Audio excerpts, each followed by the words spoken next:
Item ಯಾವುದೇ ಇರಲಿ try ಮಾಡಿ ಆಚಿ ಚಿಕನ್ ಮಸಾಲಾ. ಧಾರವಾಡದ ರೆಸಿಡೆನ್ಸಿ ಶಾಲೆಯಲ್ಲಿ ವಿದ್ಯಾರ್ಥಿ ಅನುಮಾನಾಸ್ಪದವಾಗಿ ಸಾವನ್ನಪ್ಪಿದ್ದಾರೆ.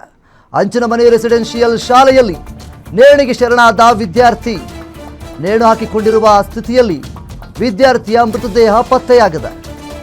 ಬೆಳಗಾವಿ ಮೂಲದ ಪ್ರೀತಮ್ 15 ವರ್ಷದ ಮೃತ ವಿದ್ಯಾರ್ಥಿ.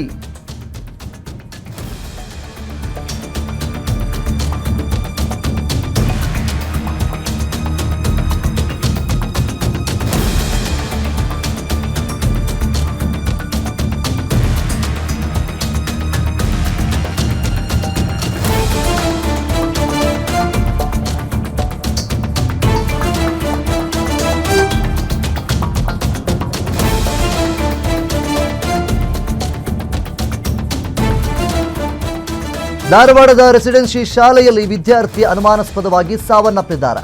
ಅಂಚನಮನೆ ರೆಸಿಡೆನ್ಷಿಯಲ್ ಶಾಲೆಯಲ್ಲಿ ವಿದ್ಯಾರ್ಥಿ ನೇಣಿಗೆ ಶರಣಾಗಿದ್ದಾರೆ. ನೇಣು ಹಾಕಿಕೊಂಡಿರುವ ಸ್ಥಿತಿಯಲ್ಲಿ ವಿದ್ಯಾರ್ಥಿಯ ಮೃತದೇಹ ಪತ್ತೆಯಾಗಿದೆ. ಸಾಕಷ್ಟು ಅನುಮಾನಕ್ಕೆ ಕಾರಣವಾಗ್ತಾ ಇದೆ, ಸಾಕಷ್ಟು ಕುತೂಹಲವನ್ನು ಕೆರಳಿಸಿದೆ. ಯಾರು ಇದು ಮಾಡಿದ್ದಾರೆ ಅನ್ನುವಂತಹ ನಿಟ್ಟಿನಲ್ಲಿ ಬೆಳಗಾವಿ ಮೂಲದ ಪ್ರೀತಮ್ ಎನ್ನುವಂತಹ 15 ವರ್ಷದ ವಿದ್ಯಾರ್ಥಿ ಮೃತಪಟ್ಟಿದ್ದಾರೆ. ಸವದತ್ತಿ ತಾಲೂಕಿನ ಹಿರೇಹುಳ್ಳಿಗೇರಿ ಗ್ರಾಮದ ವಿದ್ಯಾರ್ಥಿ ಆಗಿದ್ದು, ಶಾಲಾ ಆಡಳಿತ ಮಂಡಳಿ ವಿರುದ್ಧವಾಗಿ ಪೋಷಕರು ಗಂಭೀರವಾದಂತಹ ಆರೋಪವನ್ನ ಮಾಡ್ತಾ ಇದ್ದಾರೆ. ಪ್ರೀತಮ್ ತಾನೇ ನೇಣು ಹಾಕಿಕೊಂಡಿಲ್ಲ, ಯಾರೋ ಅವನನ್ನ ನೇಣು ಹಾಕಿದ್ದಾರೆ ಅಂತೇಳಿ ಪ್ರೀತಮ್ ಅವರ ತಂದೆ ಗಂಭೀರವಾದಂತಹ ಆರೋಪವನ್ನ ಮಾಡ್ತಾ ಇದ್ದಾರೆ. ಪೊಲೀಸರು ತನಿಖೆ ನಡೆಸಬೇಕು ಅಂತೇಳಿ ಕುಟುಂಬಸ್ಥರು ಒತ್ತಾಯವನ್ನ ಮಾಡ್ತಾ ಇದ್ದಾರೆ. ಮುಖ್ಯವಾಗಿ ಪೋಷಕರಿಗೂ ಕೂಡ ಒಂದು ಕಡೆ ಅವರು ಕಣ್ಣೀರನ್ನ ಹಾಕ್ತಾ ಇದ್ದಾರೆ. ಜೊತೆಗೆ ಅವರ ಆಕ್ರಂದನ ಕೂಡ ಮುಗಿಲು ಮುಟ್ಟಿದೆ.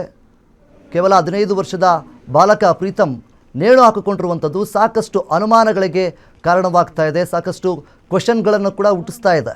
ಯಾರು ಇದನ್ನು ಮಾಡಿದ್ದಾರೆ, ಯಾರಾದರೂ ಬಲವಂತವಾಗಿ ಮಾಡಿದ್ದಾರಾ ಅಥವಾ ತಾನೇ ನೇಣು ಹಾಕ್ಕೊಂಡಿದ್ದಾನಾ ಅನ್ನುವಂತಹ ನಿಟ್ಟಿನಲ್ಲಿ ಸಾಕಷ್ಟು ಅನುಮಾನಗಳು ಕೂಡ ಇಲ್ಲಿ ಹುಟ್ಟುಕೊಂಡಿದೆ. ಅದಕ್ಕೋಸ್ಕರ ಪ್ರೀತಮ್ ಅವರ ತಂದೆ ಮತ್ತು ಕುಟುಂಬಸ್ಥರು ಇದು ತನಿಖೆ ಆಗಲೇಬೇಕು, ಪೊಲೀಸರು ತನಿಖೆಯನ್ನು ನಡೆಸಲೇಬೇಕು ಅಂತೇಳಿ ಪಟ್ಟನ್ನು ಹಿಡಿದಿದ್ದಾರೆ, ಒತ್ತಾಯವನ್ನು ಮಾಡ್ತಾ ಇದ್ದಾರೆ. ಜೊತೆಗೆ ಶಾಲಾ ಆಡಳಿತ ಮಂಡಳಿಯ ವಿರುದ್ಧವಾಗಿ ಗಂಭೀರವಾದಂಥ ಆರೋಪವನ್ನು ಮಾಡ್ತಾ ಇದ್ದಾರೆ. ಯಾರೋ ಬೇಕು ಅಂತಲೇ ಈ ರೀತಿ ಮಾಡಿದ್ದಾರೆ. ಹಾಗೆ ಪ್ರೀತಮ್ ತಾನೇ ನೇಣು ಹಾಕಿಕೊಳ್ಳೋದಕ್ಕೆ ಸಾಧ್ಯವೇ ಇಲ್ಲ, ಯಾರೋ ಇದನ್ನು ಬೇಕು ಅಂಥೇಳಿ ನೇಣು ಹಾಕಿದ್ದಾರೆ ಅನ್ನುವಂತಹ ನಿಟ್ಟಿನಲ್ಲಿ ಪ್ರೀತಮ್ ಅವರ ತಂದೆ ಗಂಭೀರವಾದಂಥ ಆರೋಪವನ್ನು ಮಾಡಿದ್ದಾರೆ.